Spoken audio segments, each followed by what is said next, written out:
Oy, ito na si Tito Soto nagpaparamdam na. May reklamo na matapos natuloy yung Blue Ribbon hearing at nabanggit yung pangalan niya na di umano'y nadideliveran ng mali-maletang pera. Ito ang sabi ni Tito Soto. Ang sabi dito sa balita ngayon, Tito Soto, inakusahan si Senate President Cayetano ng pang-aagaw ng kapangyarihan. Anong kapangyarihan? Pinagyayaw-yaw na ito. Lalong uminit ang bangayan sa Senado matapos akusahan ni dating Senate President Tito Soto ang kampo ni Senate President Alan Peter Cayetano ng umano'y pang-aagaw ng kapangyarihan sa gitna ng nagpapatuloy ng kontrobersya sa liderato sa mataas na kapulungan. Sa isang pahayag ngayong Huwebes, tinawag ni Soto na bogus ang pagpapatuloy ng Blue Ribbon Committee hearing tungkol sa mga aligasyon ng anomalya sa flood control projects at iginiit na ang mga dumalo rito ay pilit lamang umanong kumakapit sa mga posisyong nawala na sa kanila. Drama na naman yan, Soto. Paano mo mapaniwala yung mga tao matapos itong mga binulgar ng mga ex-soldiers? May mga pictures na inilabas dyan sa Senado, kasama mo pa si Ping Lacson ha. Gayunman, mismo ang legalidad ng naturang reorganisasyon ang pangunahing kinikwestiyon ng kampo ni Senate President Cayetano. Matatandang noong June 3 ay nagkaroon ng reorganisasyon sa Senado matapos ideklara ng grupo ni na Senator Chis Escudero, Sherwin Gatchalian at Erwin Tulfo. Naku, si Erwin Tulfo, naku, nabanggit din dyan sa mali-maletang pera di umano, na may quorum sa kabila ng presensya ng 12 senador lamang 12, 13 daw yung kailangan.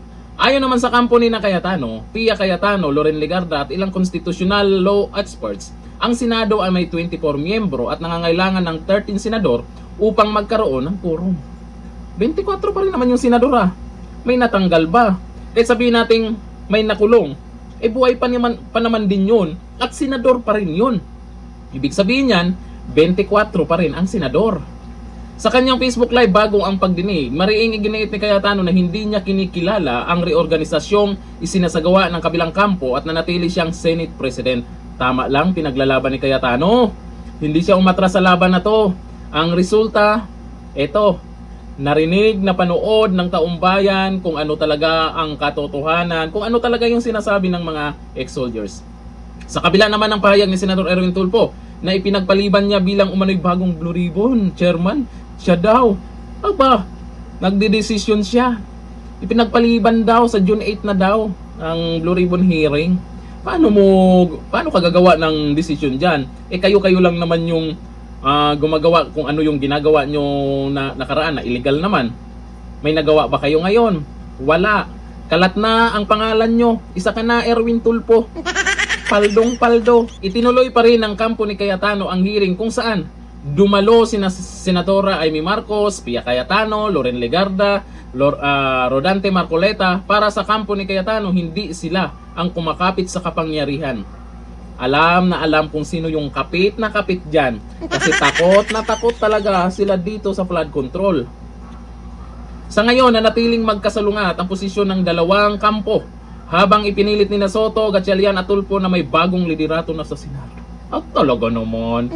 Talaga ba? Nanindigan naman si Senate President Cayetano na siya pa rin ang lehitimong Senate President at na ang pagpapatuloy ng Blue Ribbon hearing ay bahagi ng kanilang mandato sa taumbayan. Ay huwag kayong mag-alala dyan sa minority, lalo kay Tito Soto. Naiintindihan namin kayo. May dahilan. Kaya kayo'y nagkakaganyan. Nakita na namin. Napanood na namin. Buti na lang, may mga matatapang pa rin na dating mga sundalo na binuking kayo. Sabi ni Miriam Mendoza, congrats Tito Soto. Congrats daw. Nabanggit pangalan mo sa Maleta Award. Sabi ni Jolard Maranulo, nadeliveran ka ng maleta, Sen. Huwag ganun.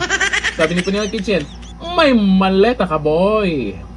Sabi ni Ryan Francis Acuña, nagalit yung nakatanggap ng maleta. So, talaga sikat na sikat kayo sa maleta. Paano? Itinuloy pa rin ni Senator Cayetano yung investigasyon. Sana tuloy-tuloy yan. Pero kung haharangin nila sa mga susunod na araw, ang importante na umpisahan na, narinig ng taumbayan, napanood ng taumbayan, may ebidensya pa kung sino-sino ang pumaldo. Pera po ng taumbayan yan. Mahiya naman kayo. Kung marunong kayong mahiya, mag-resign na kayo. Hanggang dito na lang. Thank you. Bye-bye.